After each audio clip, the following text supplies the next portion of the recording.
Welcome to a pre-recorded presentation regarding the Highway 11 corridor study. We appreciate your time and demonstration of interest in this important initiative being undertaken by King Township. My name is Rob Rappold. I'm a land use planner with WSP Canada who has been retained as the lead consultant to undertake this study with the Township. I will be narrating today's presentation. The presentation is organized into 7 parts. First, it introduces the project team, study context, purpose, and location.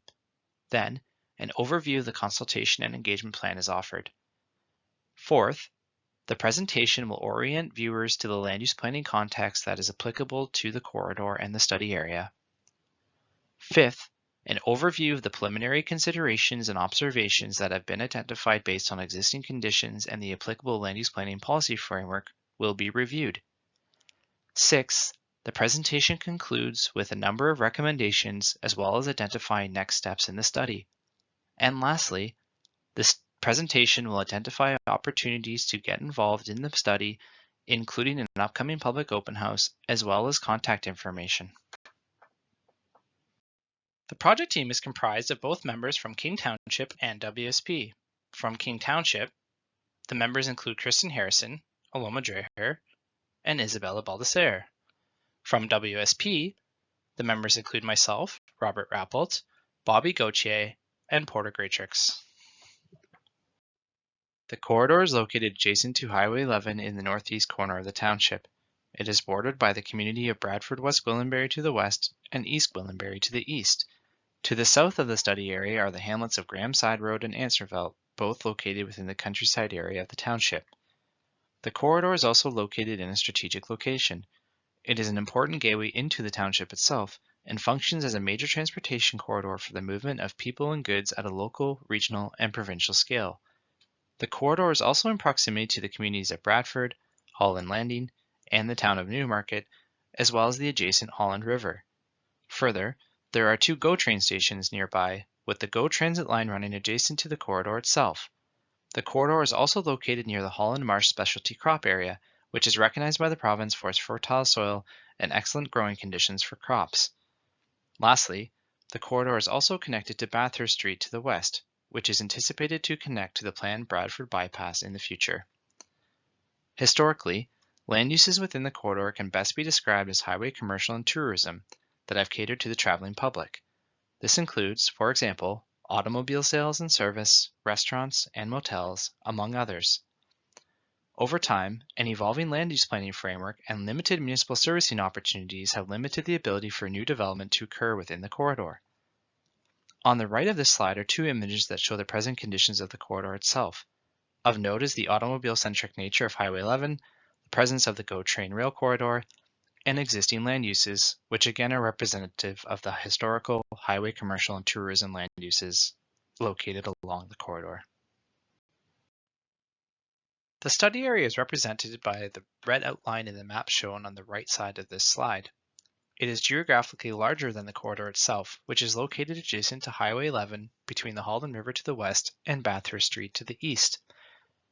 As shown in the aerial image on the left, the study area is largely comprised of agricultural lands, undeveloped lands, woodlands, wetlands, and existing highway commercial-oriented land uses. As mentioned on the previous slide, the corridor functions as an important transportation corridor for the movement of people and goods, and its strategic location benefits from proximity to nearby communities including Bradford West Gwillimbury, East Gwillimbury, and the hamlet of Answervelt in the Township of King. Of note, the study area is geographically larger than that of the identified corridor itself. This is to ensure that the lands are being examined to establish a land use planning framework, and this includes the protection and preservation of the natural heritage system and prime agricultural lands. As will be discussed in the presentation, the study does not presuppose that lands within the study area will entirely be developable. The Township's official plan, Our King, establishes a site-specific policy on the corridor lands referred to as Countryside Site-Specific Policy Area 2, or, for short form, CSSPA-2. CSSPA-2 provides policy direction to conduct a future land use study for the corridor. The intent of the study is to provide direction on land use, future development, and potential expansion of existing land uses. It also provides direction to establish the study area itself. Therefore, the overall objective of this study is to develop an implementing land use planning framework, including official plan policies and implementing zoning, that navigates applicable provincial and regional plans and policy. It is also an objective of this study to be responsive to township and landowner interest in the desirable redevelopment and regeneration of the corridor itself. The study is being undertaken through 3 phases. Phase 1, titled Draft Policy Discussion Paper and Study Area Delineation, focuses on background research, a meeting with the Technical Advisory Committee meeting, and the draft discussion paper and study area delineation. Phase 2 will focus on broader consultation with the community. This includes a public open house, a public workshop, stakeholder meetings, a presentation to council, and a consultation summary memorandum detailing what was heard through the consultation undertaken in Phase 2. The study will conclude with Phase 3, the implementing official plan and zoning bylaw amendments. Through Phase 3, the final discussion paper and study area delineation will be finalized. A subsequent meeting with the Technical Advisory Committee will also be undertaken. Then, the draft official plan and zoning bylaw amendments will be prepared for the statutory public meeting. Following the statutory public meeting, the project team will take into consideration comments and input received from members of council, key stakeholders, and the broader community to finalize the official plan amendment and zoning bylaw amendment before being presented to council for adoption. We are currently in Phase 2 of this study. An important focus of this study is ensuring that there is broad and meaningful consultation undertaken with council, key stakeholders, including landowners and the broader community. The project team have identified council, technical agencies, landowners, and businesses within the corridor, and members of the public as those who will have a heightened interest in the process and outcome of the study itself. Notably, the township has also formed a technical advisory committee that is comprised of key township and regional staff, as well as other agencies who have been identified to have specific interests in the study, including the Lake Simcoe Region Conservation Authority and Metrolinx, who operates GO Transit, for example. As shown on the slide, there will be multiple opportunities to be involved with the study and provide input and feedback to inform its process and outcome. This includes a dedicated project webpage hosted on the township's online engagement platform titled Speaking. There is a link to this webpage at the conclusion of the presentation. Other participation opportunities include a public open house, public workshop, one-on-one stakeholder meetings, and presentations to council. Several meetings with the Technical Advisory Committee are also planned. The project team will also work to issue all public notices and information in advance of these various engagement opportunities to ensure the community is well informed. If at any time you would like to reach out to the project team, the contact information is located on both the dedicated project webpage as well as indicated at the conclusion of this presentation. The study area is located on lands that are subject to various provincial, conservation authority, regional, and township land use plans and policies. At the provincial level, this includes the Provincial Policy Statement, A Place to Grow, and the Greenbelt Plan. Conservation-related plans include the Lake Simcoe Protection Plan and the South Georgian Bay Lake Simcoe Source Protection Plan. Portions of the study area are also subject to the regulatory authority of the Lake Simcoe Region Conservation Authority.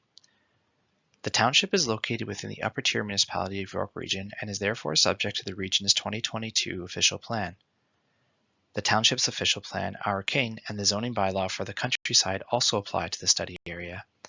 Each of these land use planning documents will be reviewed in more detail on the subsequent slides. The Provincial Policy Statement provides policy directions on matters of provincial interest related to land use planning and development in Ontario. Working with other provincial land use plans and policies, the PPS 2020 provides direction on issues that affect communities, including management of land and infrastructure, housing, economic development and employment, agriculture, and the natural environment, amongst others. Lands within the study area are subject to the PPS 2020. Specifically, they are subject to policies that provide direction for the long-term protection of prime agricultural land for long-term agricultural uses, as well as for the protection and conservation of the natural heritage system. Within these areas, agriculture, agricultural-related, and on-farm diversified uses are all permitted by the PPS 2020.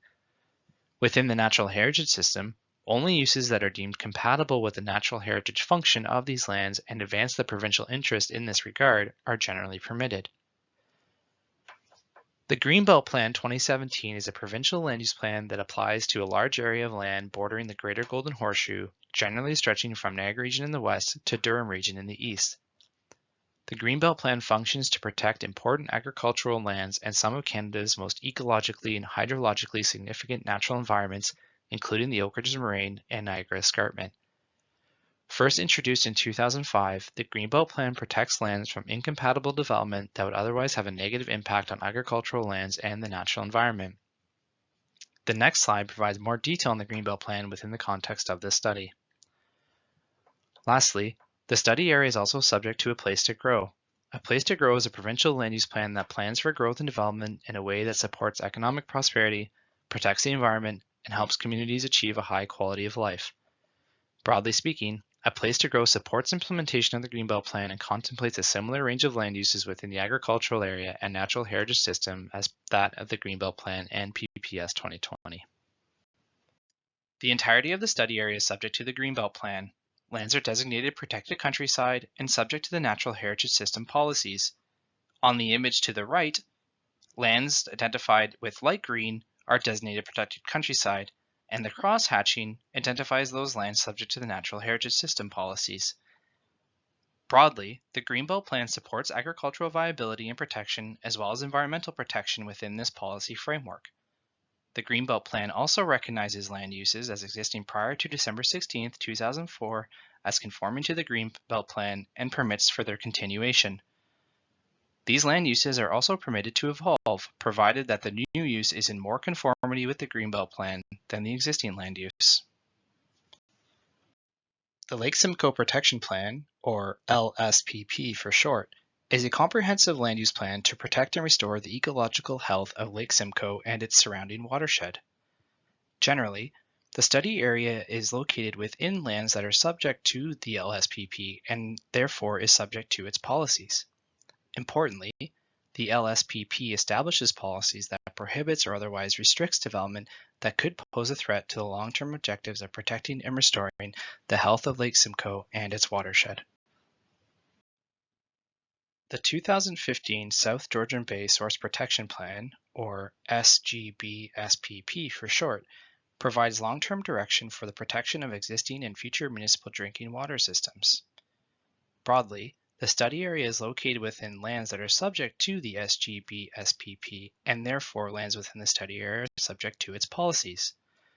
Generally, the SGBSPP restricts land uses that may negatively impact drinking water resources, including the quantity and quality of that drinking water.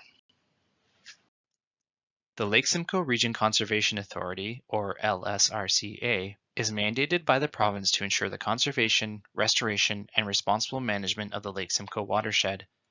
This includes regulating development within lands that are deemed to be natural hazards, such as floodplains, or represent important environmental features, such as woodlands. As shown in the image to the right, as highlighted in yellow, much of the study area is subject to the regulatory authority of the LSRCA. Any development or redevelopment within this regulated area would therefore be subject to the regulatory authority of the LSRCA.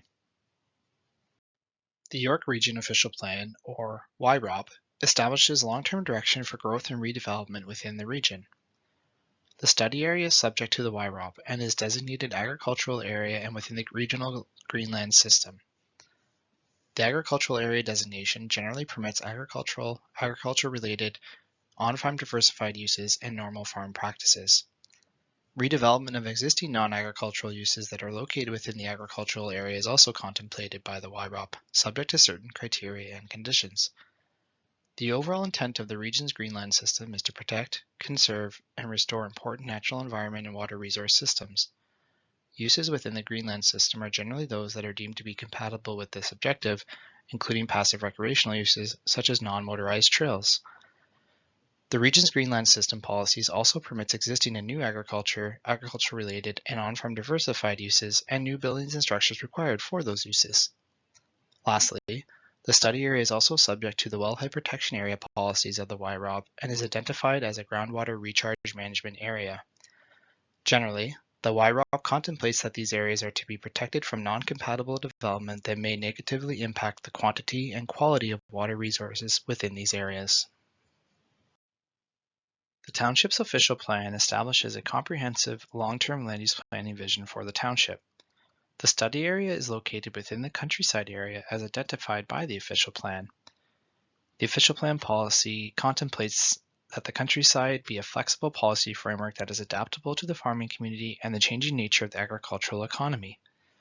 While the countryside area is not the focus of new population growth or land development within the township, the official plan policy does recognize that the countryside forms an important environmental and socioeconomic component of the township as a whole. Within the countryside, the study area is subject to the agricultural area and natural heritage system policies. Uses permitted within the agricultural area principally include agriculture, agriculture-related, and on-farm diversified uses. Within the natural heritage system, permitted uses include low-intensity recreational uses, agriculture, agriculture-related, and on-farm diversified uses, as well as legally existing uses. Importantly, the extent of the official plan's identified natural heritage system is consistent with the natural heritage system of the Greenbelt Plan. Within the natural heritage system, the official plan expressly establishes that all uses legally existing prior to the date that the Greenbelt Plan came into effect, being December 16, 2004, are permitted. Where a change in use is proposed, it would need to demonstrate that the new use is in more conformity with the Greenbelt Plan and conform to the policies of the YROP and the township's official plan. The official plan also establishes Countryside Site-Specific Policy Area 2, or CSSPA2, which is the policy basis for undertaking this study. Countryside Zoning Bylaw 2022-53 applies to the countryside area of the township as identified by the township's official plan. The zoning bylaw establishes a range of zones to implement the official plan's various land use designations. It takes the official plan's broader policies and turns those into detailed regulations regarding which uses are permitted on which lands and specific development standards that regulate matters such as parking, buildings, and structures, as well as landscaping, for example. Lands within the study area are comprised of a range of zones including agricultural, greenbelt natural heritage, environmental protection, and rural commercial. Specifically, the rural commercial lands permit existing land uses within the corridor that have historically been permitted through previous official plans and zoning bylaws. Some lands within the study area are also subject to site-specific exceptions to the zoning bylaw. These establish additional land use permissions or detailed development standards beyond those contemplated or established by the parent zoning bylaw. In summary of the land use planning context, firstly, the study area is subject to a complex land use planning framework and is subject to provincial, regional, and township land use plans and policy, as well as policies regarding conservation authority and the protection and conservation of drinking water resources. Secondly, the study area is largely comprised of agricultural lands and natural heritage features. Thirdly, the study area's broader relationship with other natural heritage and water resource systems, such as Lake Simcoe and the Holland River, is an important consideration within the context of this study regarding which types of uses may be permitted. Fourth, there is also potential for development and redevelopment within the corridor, but conformity with land use planning policy must be demonstrated, as has been reviewed previously through the provincial, regional, and township land use planning review. Lastly, it is important to recognize that existing land uses are permitted, and there is an opportunity for those land uses to evolve, provided that the new uses are in more conformity with provincial plans, while also conforming to the YROP and the township's official plan. The following two slides offer a number of preliminary observations based on existing conditions and a review of the applicable land use planning framework.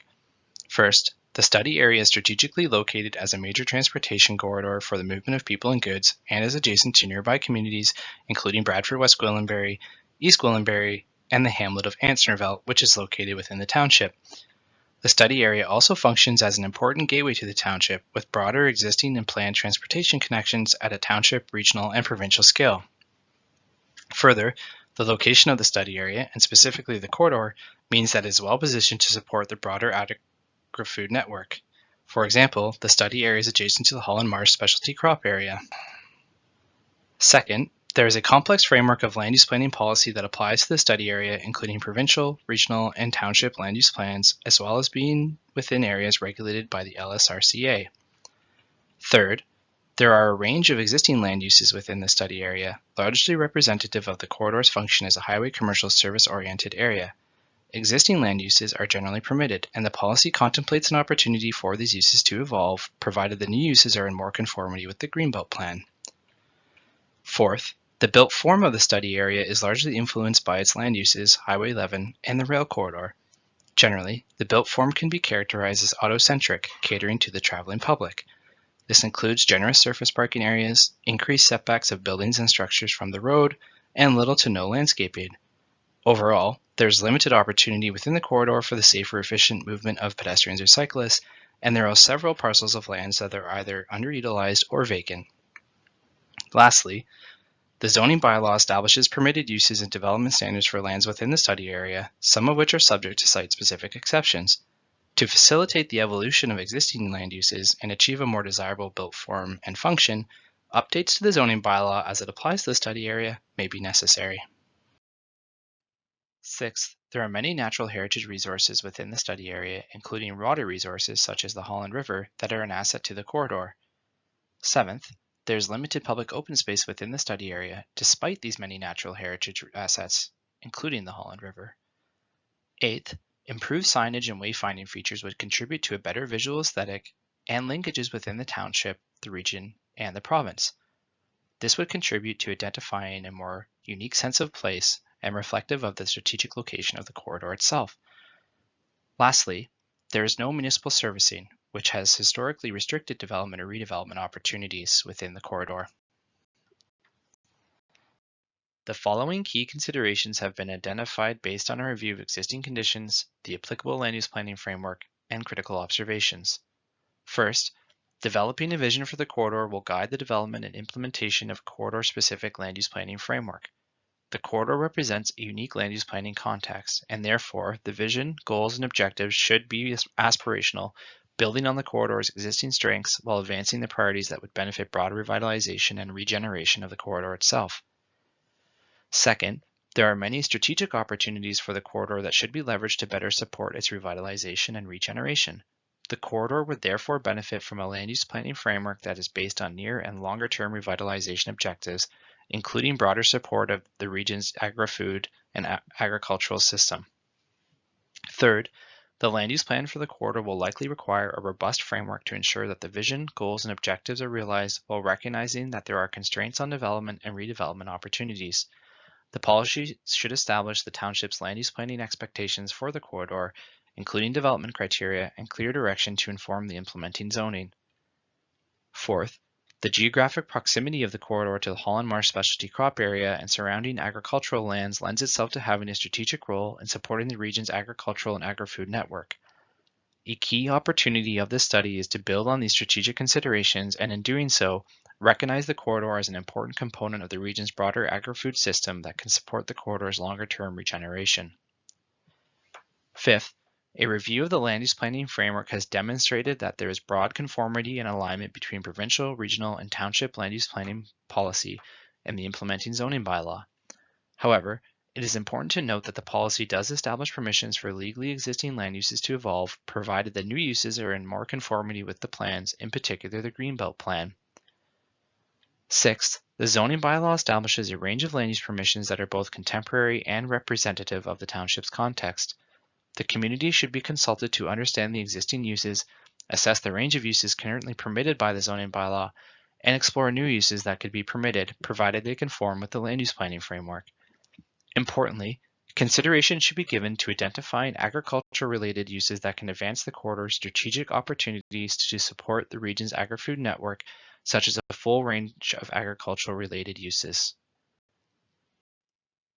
Seventh, there is an opportunity for existing land uses to evolve. The Greenbelt Plan grants certain rights and permissions for the expansion of land uses or the conversion of uses, provided that they lawfully existed prior to December 16, 2004, and that the new or expanded use is in more conformity with the Greenbelt Plan itself. Both the YROP and the Township's official plan similarly contemplate opportunity for lawfully existing land uses to evolve, provided the new or expanded use is in more conformity with provincial plans, including the Greenbelt Plan. Further, some non-agricultural uses may be permitted, subject to satisfying certain development criteria and conditions. This is an additional opportunity to explore land uses that can further contribute to the corridor's broader regeneration. Eighth, the zoning bylaw establishes development standards and general provisions, including lot and building requirements. It may be appropriate for the implementing land use planning framework to amend the zoning bylaw to develop zone standards for the corridor that are reflective of the desired redevelopment. Ninth, urban design guidelines would further support redevelopment and revitalization of the corridor. Guidelines can be an important tool to augment the zoning bylaw, providing more detailed direction on the township's expectations for built form in both the public realm and on private lands. 10th, it may be desirable to encourage and facilitate the revitalization of the corridor through financial incentives that are made available to landowners. There will likely be both near and longer-term policy objectives for the corridor that would benefit from financial incentives to encourage landowner investment in revitalizing the corridor. 11th, and lastly, public and stakeholder consultation is critical to developing a land use plan for the corridor that is responsive to the local context by addressing key issues and opportunities. The consultation activities provide an opportunity to discuss the findings and recommendations of the study, as well as explore known issues and opportunities to support and advance the regeneration priorities and opportunities of the corridor. The following preliminary recommendations are identified to inform next steps in the study. First, there is a need to consult council, key stakeholders, landowners, and the broader community to inform an implementing land use planning framework that recognizes the strategic location of the corridor and its potential as a hub for agriculture-related land uses and activities to support the region's broader agri-food and agricultural system. Second, there is a need to recognize development rights and permissions afforded to existing land uses and explore opportunities for those land uses to evolve where it can be demonstrated that the new or expanded uses are in more conformity with provincial, regional, and township land use plans. Third, there is an opportunity to assess an appropriate range of permitted land uses that are responsive to the strategic location of the corridor and are aligned with the applicable land use planning framework that contemplates a viable agricultural system, a thriving agri-food network, and permits a range of agricultural and agriculture-related land uses to support these objectives within the corridor. Fourth, and lastly, identify township-led initiatives that can be undertaken to further support the revitalization of the corridor and to augment the implementing land use planning framework. This slide details next steps in the study. As mentioned previously, we are largely complete Phase 1, which included the draft discussion paper, a preliminary meeting with the Technical Advisory Committee, as well as the pre-recorded presentation. In Phase 2, which we are just entering into, we will hold a public open house with the community as well as a public workshop. The project team will also hold one-on-one meetings with stakeholders and a presentation to Council. The study will conclude with Phase 3 in June of 2024. This will include the final discussion paper and the study area delineation, as well as a Technical Advisory Committee meeting, the draft official plan amendment and zoning bylaw amendment, the statutory public meeting which is required pursuant to the Planning Act, and the final official plan amendment and zoning bylaw amendment before being presented to Council for adoption. The project team encourages you to be involved with this study. There is an upcoming public open house being held on November 21st, 2023 at the King Christian School. The address is 19740 Bathurst Street in East Gwillimbury. You can also visit the dedicated project webpage, a link to which is shown on this slide. Alternatively, you can send an email to the project team at policyplanning@king.ca. Kristen Harrison, Aloma Dreher, and Isabella Baldessera from the Township are all listening into this project and look forward to receiving your important feedback and input to the study. That concludes our presentation. Thank you for your time.